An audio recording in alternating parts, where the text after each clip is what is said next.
ଅତି ଶୀଘ୍ର ଆସୁଥିବା ପ୍ରଭୁ ଯୀଶୁ ଖ୍ରୀଷ୍ଟଙ୍କ ନାମରେ ସମସ୍ତଙ୍କୁ ପ୍ରେଜ୍ ଦ ଲର୍ଡ। ମୁଁ ଆଶା କରେ ଆପଣମାନେ ସମସ୍ତେ ଭଲରେ ଥିବେ। ପ୍ରଭୁ ଆପଣ ସମସ୍ତଙ୍କୁ ଭଲରେ ରଖିଥାନ୍ତୁ, ଏହା ଆମର ପ୍ରଭୁଙ୍କ ନିକଟରେ ପ୍ରାର୍ଥନା। ପ୍ରିୟ ପ୍ରଭୁଙ୍କର ଲୋକମାନେ, ଆଜି ଆପଣମାନଙ୍କ ମଧ୍ୟରେ ପ୍ରଭୁଙ୍କ ବାକ୍ୟରୁ ଗୋଟିଏ ବିଷୟ ମୁଁ ରଖୁଛି। ସେ ବିଷୟ ଅଟେ ମଣ୍ଡଳୀ ଖ୍ରୀଷ୍ଟଙ୍କ ଶରୀର ଏବଂ ଖ୍ରୀଷ୍ଟ ମଣ୍ଡଳୀର ମସ୍ତକ। ଆପଣ ଏହି ଦୁଇଟି ବିଷୟକୁ ବୁଝିବା ଅତ୍ୟନ୍ତ ଆବଶ୍ୟକତା ରହିଛି। ଆଜି ଆମେ ମଣ୍ଡଳୀ ବୋଲି କହୁଛୁ ବାରମ୍ବାର। ଏ ମଣ୍ଡଳୀ କ'ଣ? ମଣ୍ଡଳୀ କିପରି? ମଣ୍ଡଳୀରେ ଖ୍ରୀଷ୍ଟଙ୍କର ଭୂମିକା କ'ଣ?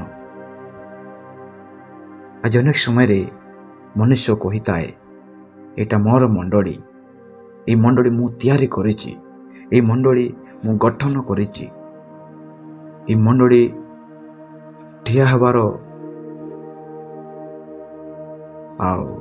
ଭୂମିକା ମୋର ବହୁତ ରହିଛି। ଏହିପରି ଅନେକ ସମୟରେ ଆଜିର ଲୋକମାନେ କୁହନ୍ତି, କିନ୍ତୁ ବାଇବଲ କ'ଣ କହେ? ମଣ୍ଡଳୀ କ'ଣ? ମଣ୍ଡଳୀ କାହାର? ମଣ୍ଡଳୀର ମସ୍ତକ କିଏ? ଏବଂ ମଣ୍ଡଳୀ କିପରି ରହିବା ଆବଶ୍ୟକ? ଏହିପରି ଅନେକ ଗୁଡ଼ିଏ ପ୍ରଶ୍ନର ଉତ୍ତର ଆପଣମାନଙ୍କୁ ମଧ୍ୟରେ ଅତି ସଂକ୍ଷିପ୍ତ ଭାବରେ ରଖିବାକୁ ଚାହୁଁଛି ଏବଂ ଆପଣମାନେ ସମସ୍ତେ ଏ ବିଷୟକୁ ବୁଝିବା ପାଇଁ ଚେଷ୍ଟା କରନ୍ତୁ। ପ୍ରଭୁ ଆପଣଙ୍କୁ ଆଶୀର୍ବାଦ କରନ୍ତୁ। ମଣ୍ଡଳୀ କ'ଣ? ମଣ୍ଡଳୀ କ'ଣ କହିଲେ, ମଣ୍ଡଳୀ ଅଟେ କୌଣସି ଗୋଟିଏ ବାଲି ସିମେଣ୍ଟ ଇଟାରେ ନିର୍ମିତ ଗୃହକୁ ବୁଝାଏ ନାହିଁ। ମଣ୍ଡଳୀ କ'ଣ? ମଣ୍ଡଳୀ ଅଟେ ଖ୍ରୀଷ୍ଟଙ୍କ ଦ୍ୱାରା କିଣାଯାଇଥିବା ଦଳ, ଯେଉଁମାନେ ଯୀଶୁଙ୍କ ରକ୍ତରେ କିଣା ହେଇଯାଇଛନ୍ତି, ସେମାନେ ଅଟନ୍ତି ମଣ୍ଡଳୀ। ଅର୍ଥାତ୍ ଆମେ ଗୋଟେ ସରଳ ଭାବରେ ଆମେ କହିବାକୁ ଗଲେ, ଯେଉଁମାନେ ଆହୁତ ମନୋନୀତ, ଯାହାକି ଆମେ ଗ୍ରୀକ୍ ଶବ୍ଦରେ ଯେଉଁ ବିଷୟ ଦେଖୁଛୁ, ମଣ୍ଡଳୀର ମୂଳ ଅର୍ଥ କହିଲେ ଏକ୍ଲିସିଆ, ଯାହାକି ଗୋଟେ ନିର୍ଦ୍ଦିଷ୍ଟ ଆହ୍ୱାନ ପ୍ରାପ୍ତ ଏବଂ ଜଗତରୁ ପୃଥକ କରାଯାଇଥିବା ଦଳକୁ ମଣ୍ଡଳୀ ବୋଲି କୁହାଯାଇଛି। କିନ୍ତୁ ବାସ୍ତବରେ ଆମେ ଆଉ ଟିକେ ସରଳରେ ଯଦି ବୁଝିବା ପାଇଁ ଇଚ୍ଛା କରୁଛୁ, ତେବେ ମଣ୍ଡଳୀ କ'ଣ କହିଲେ, ମଣ୍ଡଳୀ ଅଟେ ଖ୍ରୀଷ୍ଟଙ୍କର ଶରୀର, ଯୀଶୁଙ୍କର ଶରୀର। କ'ଣ ଯୀଶୁଙ୍କର ଶରୀର ଆପଣ ଏବଂ ମୁଁ ଆମେ ଦେଖିଛୁ କି? ଦେଖିନାହୁଁ।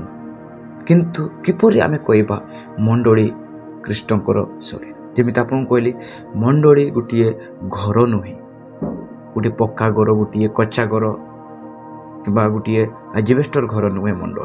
ମଣ୍ଡଳୀ ଅଟେ ଯେଉଁମାନେ ଯୀଶୁଙ୍କ ଠାରେ ବିଶ୍ୱାସ କରି, ମନ ପରିବର୍ତ୍ତନ କରି, ପବିତ୍ର ଆତ୍ମା ପାଇ ଯେଉଁମାନେ ବାପ୍ତିସ୍ମ ପାଇଛନ୍ତି, ଡୁବନ ନେଇଛନ୍ତି, ସେଇମାନେ ଅଟନ୍ତି ମଣ୍ଡଳୀ। ଏବଂ ସେମାନେ କ'ଣ? ଯୀଶୁଙ୍କର ଶରୀର ଅଟନ୍ତି। ତ ମଣ୍ଡଳୀ ଅଟେ ଖ୍ରୀଷ୍ଟଙ୍କର ବା ଯୀଶୁଙ୍କର ଶରୀର। ତେବେ ଖ୍ରୀଷ୍ଟ ମଣ୍ଡଳୀର କିଏ ଅଟନ୍ତି? ଖ୍ରୀଷ୍ଟ ମଣ୍ଡଳୀର ମସ୍ତକ ଅଟନ୍ତି। ମସ୍ତକ କହିଲେ ନେତା ଅଟନ୍ତି, ମଣ୍ଡଳୀର ନେତା ଅଟନ୍ତି, ଲିଡର ଅଟନ୍ତି। ମୁଖ୍ୟ ଅଟନ୍ତି। ଆମେ ବାଇବଲ ସେ ଅଂଶଟିକୁ ଆମେ ପାଠ କରିବା।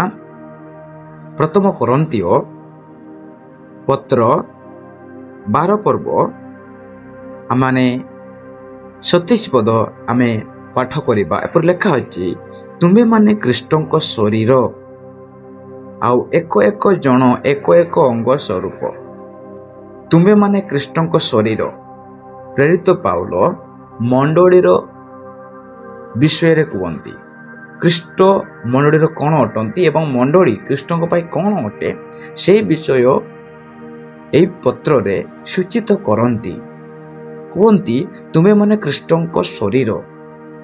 ସେହିଦିନ ପ୍ରେରିତ ପାଉଲ କରନ୍ତୀୟ ମଣ୍ଡଳୀର ବିଶ୍ୱାସୀମାନଙ୍କୁ ସେ ସୂଚିତ କରାଉଥିଲେ ଏବଂ ସେହି ବାକ୍ୟ ଆଜି ଆପଣଙ୍କୁ ମୋତେ ସୂଚିତ କରେ ଯେ ଆପଣ ମୁଁ କିଏ ଆମେ ଅଟୁ।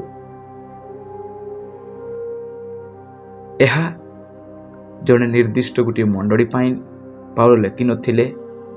କେବଳ କରନ୍ତୀୟ ମାନଙ୍କ ନିମନ୍ତେ ଯେ ଏହା ପ୍ରଯୁଜ୍ୟ ଥିଲା ତାହା ନୁହେଁ।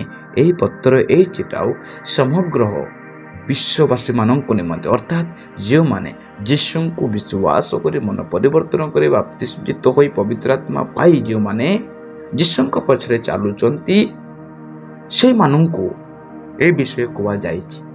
ତ ଆଜି ଆପଣ ଏ ବିଷୟ ଜାଣନ୍ତୁ ଏବଂ ବୁଝନ୍ତୁ ଯେ ଆପଣ ଯୀଶୁଙ୍କର ଶରୀର ଅଟନ୍ତି। ଯୀଶୁଙ୍କର ଶରୀର ଅଟନ୍ତି ଏବଂ ଯୀଶୁ ଆପଣଙ୍କର ମସ୍ତକ ଅଟନ୍ତି, ଆପଣଙ୍କର ନେତା ଅଟନ୍ତି, ଆପଣଙ୍କର ଲିଡର ଅଟନ୍ତି, ଆପଣଙ୍କର ମୁଣ୍ଡ ସେ ଅଟନ୍ତି। ଆପଣମାନେ ସେ ବିଷୟକୁ ବାଇବଲରୁ ଦେଖିପାରିବେ। ଏଫେସୀୟ ମଣ୍ଡଳୀକୁ ପ୍ରେରିତ ପାଉଲଙ୍କର ଚିଠି ଆପଣ ଦେଖିପାରିବେ।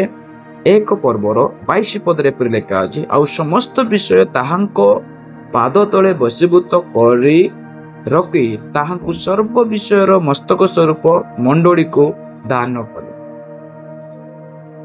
ମୋର ପ୍ରିୟମାନେ, ପ୍ରଭୁ ଯୀଶୁ ମଣ୍ଡଳୀର ମସ୍ତକ ସ୍ୱରୂପ ଅଟନ୍ତି। ଆଜି ଆପଣଙ୍କର ଯଦି କର୍ତ୍ତା, ଆପଣଙ୍କର ମାଲିକ, ଆପଣଙ୍କର ନେତା କିଏ? ପ୍ରଭୁ ଯୀଶୁ ଅଟନ୍ତି। କ'ଣ ଆପଣ ସେ ପ୍ରଭୁ ଯୀଶୁଙ୍କର କଥା ଅନୁସାରେ ଚାଲୁଛନ୍ତି କି? ଆପଣ କ'ଣ ସେ ଯୀଶୁଙ୍କର କଥା ଶୁଣି କଥା ମାନି ଜୀବନ କାଟୁଛନ୍ତି କି? ଟିକେ ନିଜକୁ ପଚାରନ୍ତୁ। ସେ ମଣ୍ଡଳୀ କିପରି ରହିବ, ସେ ଶରୀର କିପରି ରହିବ, সেই ବିଷୟ ବାଇବେଲ କହେ। ଏଫେସୀୟ ପତ୍ର ପ୍ରକାଶ କରେ। ଏଫେସୀୟ ପତ୍ରର ଆମେ ଯଦି ପାଠ କରିବା 5 ପର୍ବର 27 ପଦ ଲେଖା ଅଛି, ଯେପରି ମଣ୍ଡଳୀ ନିଷ୍କଳଙ୍କ ନିକୁନ୍ତ ଓ ସମସ୍ତ ପ୍ରକାର ଦୋଷରହିତ ହୋଇ ପବିତ୍ର ଓ ଅନିନ୍ଦନୀୟ ହୁଏ, ଆଉ ଏପରି ଗୌରବମୟ ଅବସ୍ଥାରେ ସେ ତାହାକୁ ଆପଣା ନିକଟରେ ପ୍ରକାଶ କର। ମଣ୍ଡଳୀ କେମିତି ରହିବ? ମଣ୍ଡଳୀ ନିଷ୍କଳଙ୍କ ଭାବରେ ରହିବ, ନିକୁନ୍ତ ଭାବରେ ରହିବ ଏବଂ ସମସ୍ତ ଦୋଷରହିତ ହୋଇ ପବିତ୍ର ଏବଂ ଅନିନ୍ଦନୀୟ ଭାବରେ ମଣ୍ଡଳୀ ଯେମିତି ରହିବ, ଏହିପରି ଅବସ୍ଥାରେ କ'ଣ ଯୀଶୁ ଖ୍ରୀଷ୍ଟ ଆପଣା ନିକଟରେ ମଣ୍ଡଳୀ କ'ଣ କରନ୍ତି? ଉପସ୍ଥାପନା କରନ୍ତି। ଆଜି ଆପଣ ବୁଝନ୍ତୁ, ଜାଣନ୍ତୁ ଆପଣ କିଏ ଏବଂ ଆପଣଙ୍କର ଖ୍ରୀଷ୍ଟ କିଏ ଅଟନ୍ତି। ଏ ବାକ୍ୟ ଦେଇ ପ୍ରଭୁ ଆପଣ ପ୍ରତ୍ୟେକଙ୍କୁ ଆଶୀର୍ବାଦ କରନ୍ତୁ। ସମସ୍ତଙ୍କୁ ପ୍ରେଜ୍ ଦ ଲର୍ଡ।